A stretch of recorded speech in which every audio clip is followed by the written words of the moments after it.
بسم الله الرحمن الرحيم والتين والزيتون وطور سينين وهذا البلد الأمين لقد خلقنا الإنسان في أحسن تقويم ثم رددناه أسفل سافلين إلا الذين آمنوا وعملوا الصالحات فلهم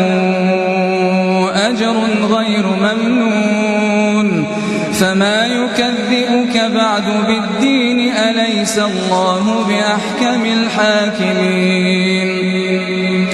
بسم الله الرحمن الرحيم اقرأ باسم ربك الذي خلق خلق الإنسان من علق اقرأ وربك الأكرم الذي علم بالقلم علم الإنسان ما لم يعلم كلا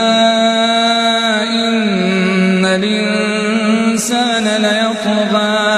أن رآه استغنى إن إلى ربك الرجعى أرأيت